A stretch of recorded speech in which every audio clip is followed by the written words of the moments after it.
ring, and let's add a couple connections there. I'm going to add 2 and slide those out a little farther. Yeah, I said slide. Let's actually using the pinch option, and just a little bit more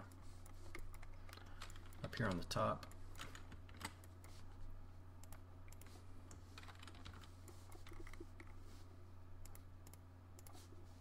We'll add another edge, a control edge along the top as well.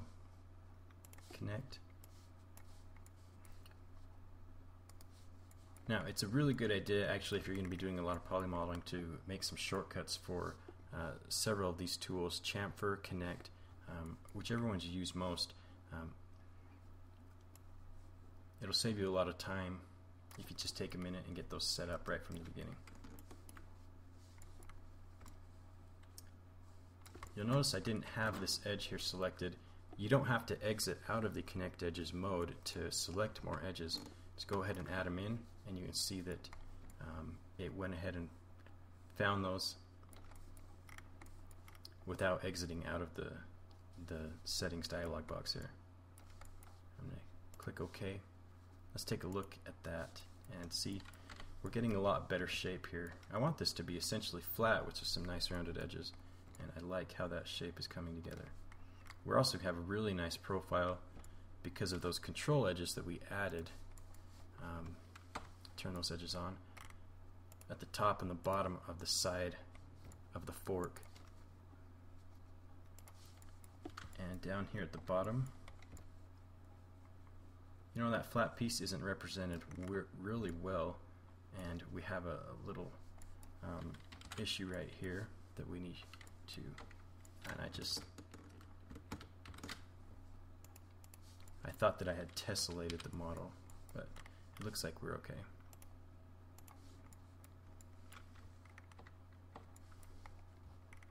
So let's get this so that it's not sticking out so far. And uncheck ignore backfacing again. We do want to select both levels in this instance, and right here I am going to select these vertices. Again, I should probably have my symmetry modifier on, but it's not too hard to work with both sides. This is such a small model. And turn the edge constraints back on, if I can find it. There it is. And pull those down in the Y.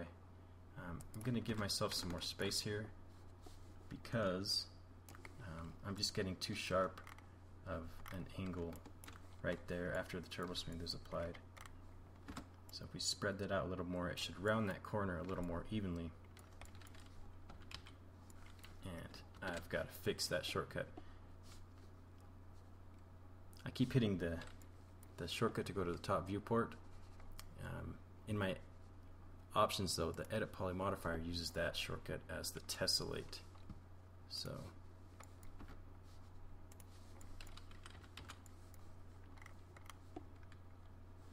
I'm actually going to avoid that and just collapse this at this point. Now, I don't want to get rid of the turbo smooth modifier. Here's a little tip that is helpful. If you would like to preserve the modifiers that you have at the top level of a stack, just select the level at which you'd like to collapse to. Right click and pick collapse to, and then hit hold yes in your options. It'll collapse everything up to that point, and I don't have to redo the turbo smooth. This is really helpful if you have a couple of modifiers that you've spent some time setting up, maybe a UVW map modifier or something like that. You don't want to mess up. So we've got that ready. Let's see if that helped, and that is definitely rounding that edge a lot better now.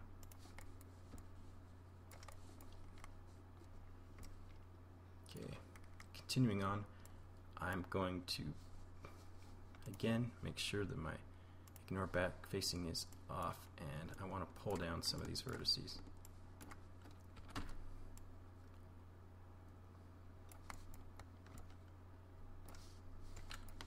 You know what, I'm going to put edge constraints. Oh, actually, I'm just going to leave it at none. I think it might be helpful actually to get a little bit more of a a bump right there. I missed a vertice. Make sure that one's selected. Pull those all down. Let's see how that smooths out. There we go. Now it's not really noticeable in this shaded generic material. When you have a nice reflection on there, that will actually show up quite well, because that face is at a completely different angle than the area around it. You can see it a little bit here. That will show up really well when we get some nice reflections and render this out. So there we are. Our fork is essentially done. Let's add a couple more edges here, and I think that's all we have left. I'm going to check the show end result here, see how many edges I need to add. Slide this down.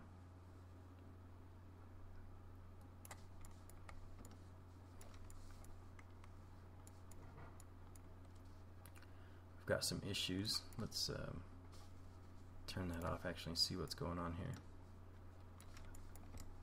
Oh, ignore back facing was still turned on, so it wasn't selecting all of those edges. Let's make sure all of those are selected. Turn show end result back on, and now there we go. That's a lot better. We're getting a symmetrical curve inside of those open spaces between the prongs.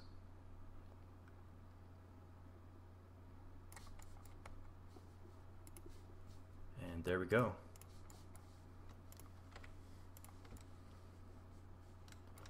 There's our finished fork. I've actually taken this model and previously I have rendered out a version of this.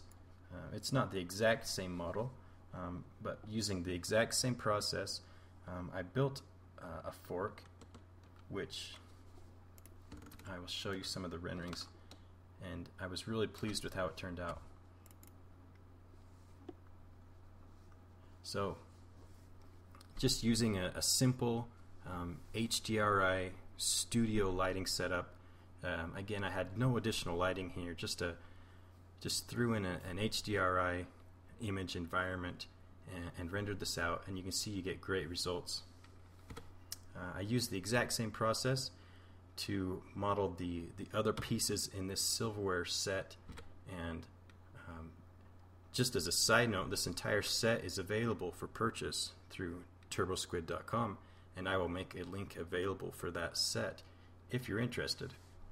Again, thanks for joining us on this tutorial, and we'll have many more planned for the future.